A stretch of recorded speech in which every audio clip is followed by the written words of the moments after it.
வணக்கம். இன்றைய முக்கிய செய்திகள். ஜனநாயகன் படம் ரிலீஸ் தேதி குறிச்சாச்சா? எல்லாமே ரெடி ஆயிடுச்சாமே.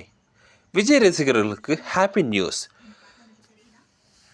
வினோத் இயக்கத்தில் விஜய் நடித்திருக்கும் ஜனநாயகன் படத்துக்கு எழுந்த சென்சார் பிரச்சனை காரணமாக ஜனவரி 9 ரிலீஸ் ஆகவிருந்த தளபதி படம் தள்ளிப்போடப்பட்டது. இந்த விவகாரம் இப்போது நீதிமன்ற விசாரணையில் இருக்கிறது. இந்த நிலையில் படத்தின் ரிலீஸ் தேதி குறித்து புதிய தகவல்கள் வட்டமடிக்க ஆரம்பிக்கின்றன. அவை விஜய் ரசிகர்களுக்கு உச்சகட்ட மகிழ்ச்சியை கொடுத்திருக்கிறது. ஜனநாயகன் திரைப்படம் தான் விஜயின் கடைசி படம் என்று சொல்லப்பட்டிருக்கிறது. இனிமேல் அவரை திரையில் காண்பதற்கு வாய்ப்பு குறைவு என்பதால் இப்படத்தை பண்டிகையாக கொண்டாடுவதற்கு ரசிகர்கள் முழு வீச்சில் தயாரி வந்தனர். ஜனவரி 9 படத்தை ரிலீஸ் செய்ய திட்டமிட்டு படக்குழு அனைத்து வேலைகளையும் இழுத்து போட்டு செய்து கொண்டிருந்தது. ஆனால் சென்சார் அதிகாரிகள் ரூபத்தில் இம்முறையில் பிரச்சனை வெடித்தது. என்ன பிரச்சனை? அதாவது கடந்த டிசம்பர் மாதமே ஜனநாயகனை சென்சார் அதிகாரிகளுக்கு திரையிட்டு காண்பித்திருக்கிறார்கள். அதை பார்த்துவிட்டு சில திருத்தங்கள் சொல்லவிட்டு யுஏ சான்றிதழ் வழங்குவதாக மெயில் அனுப்பப்பட்டதாகவும் தெரிவிக்கப்படுகிறது. ஆனால் திடீரென மறு ஆய்வு கமிட்டிக்கும் அனுப்ப வேண்டும் என கூற தயாரிப்பு நிறுவனமான கேவி என்னும் அதையே செய்தது. மறு ஆய்வு கமிட்டியிலும் படத்தை பார்த்துவிட்டு சென்சார் சான்றிதழை தரவில்லை என்பது குறிப்பிடத்தக்கது. நீதிமன்றம் சென்ற கெவின். இதனால் கொதிப்படைந்த கெவின் நிறுவனம்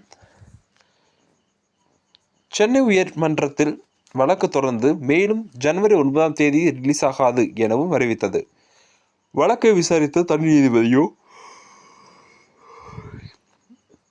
யுஏ சான்றிதழ் உடனடியாக படத்துக்கு வழங்க வேண்டும், மறு ஆய்வுக்கு செல்ல உத்தரவும் ரத்து செய்யப்படுகிறது என தீர்ப்பு வழங்கினார். இதற்கு எதிர்ப்பு தெரிவித்து மத்திய தணிக்கை குழு மேல்முறையீட்டு சென்றது. தொடர்ந்து சிக்கல்கள். மேல்முறையீட்டு மனுவை விசாரித்த நீதிமன்றமோ தன் நீதிபதி பிறப்பித்த உத்தரவுக்கு தடை விதித்தார். இதனால் ஜனநாயக படத்திற்கு மிகப்பெரிய சிக்கல்கள் தீர்ந்தபடில்லை. இப்போது இந்த தீர்ப்புக்கு எதிராக உச்சநீதிமன்றம் தேர்ந்தெடுக்கிறது கேவின் நிறுவனம். அந்த வழக்கு விசாரணை ஜனவரி 21 விசாரிக்க அதிக வாய்ப்பு இருப்பதாக கூறப்படுகிறது. இந்த நிலையில் இந்த விவகாரம் பற்றி புதிய தகவல் ஒன்று வெளியாகிறது.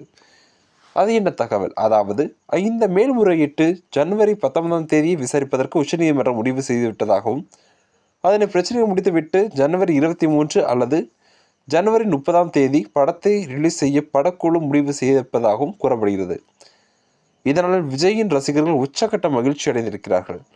நடக்கப்போகும் விசாரணையில் அனைத்தையும் சாதகமாகவே அமையும் என அவர்கள் நம்பிக்கை கொண்டிருக்கிறார்கள் என்பது குறிப்பிடத்தக்கது. அவர்களுடைய நம்பிக்கை வீணாகுமா இல்லை கை கொடுக்குமா என்பதை தங்களுடைய கமெண்ட் பாக்ஸில் பதிவிடுங்கள். 2026 சட்டமன்ற தேர்தல் யாருக்கு சாதகமாக அமையும் என்பதையும் தங்களுடைய கருத்துக்களை கமெண்ட் பாக்ஸில் பதிவிடுங்கள். நன்றி. மீண்டும் சந்திப்போம்.